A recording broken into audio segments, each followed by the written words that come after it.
Bonjour. Alors, donc nous voici pour la correction des exercices avec les substituants, comme ce qu'on a fait en classe ou dans la vidéo pour ceux qui étaient à la maison. Donc, il s'agit toujours de toute façon de prendre la chaîne la plus longue. Donc ici, la chaîne la plus longue, c'est celle-ci, parce qu'elle fait 1, 2, 3, 4, 5 carbones. Si je numérote dans l'autre sens, ça fait 1, 2, 3, 4 et 5. Donc c'est de toute façon un pentane. Sur ce pentane, j'ai deux groupements, donc deux substituants ou deux ramifications, tout ça c'est pareil. Donc un chloro et un méthyle. Je dois donc les classer par ordre, donc choisir la numérotation. Alors la numérotation que je vais choisir, eh bien en orange j'ai quelque chose sur le 3 et sur le 5, ça fait 8. En bleu foncé, j'ai sur le 1 et sur le 3, ça fait 4, donc je garde la numérotation bleue. Donc je vais dire que c'est par ordre alphabétique toujours, du 1 chloro, 3 méthyle,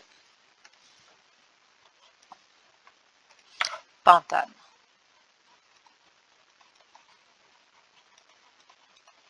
Ça, c'est le nom de ma molécule. Alors, si je fais la même chose ici, la chaîne la plus longue, c'est celle-là. Qu'est-ce que j'ai sur ma chaîne? J'ai un bromo, j'ai un chloro et j'ai un méthyle, que je dois classer par ordre alphabétique. C'est de l'hexane.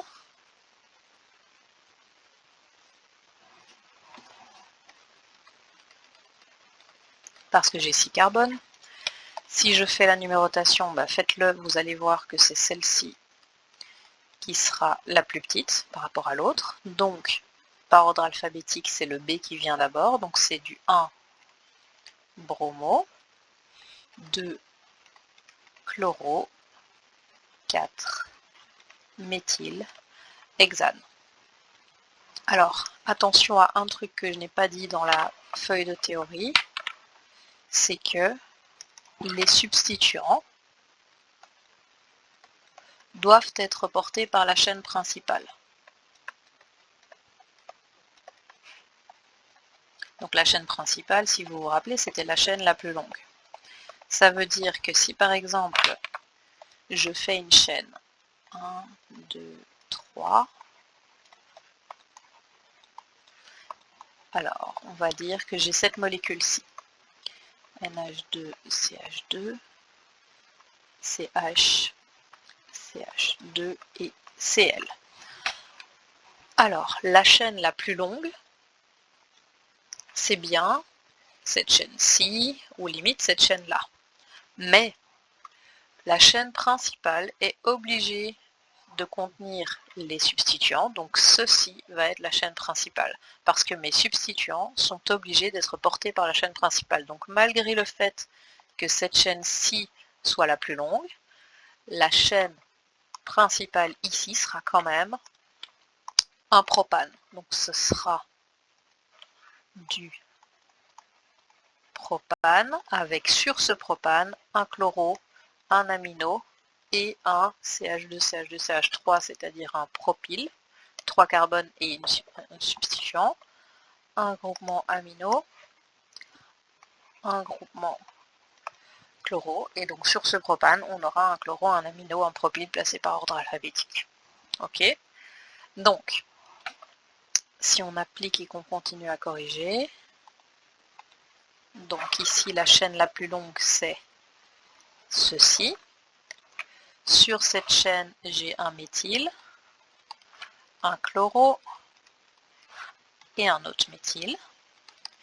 1, 2, 3, 4, 5, 6, 7, c'est un heptane. Si vous calculez au niveau de la numérotation, vous allez vous rendre compte que c'est cette numérotation-là qui est la plus intéressante parce qu'elle le place en 2, en 3 et en 5 et que 2 plus 3 plus 5 est plus petit que dans l'autre sens.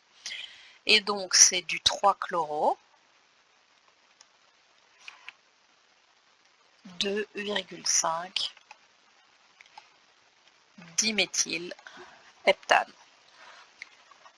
Alors, dans l'autre sens, ce n'est pas plus compliqué qu'avant.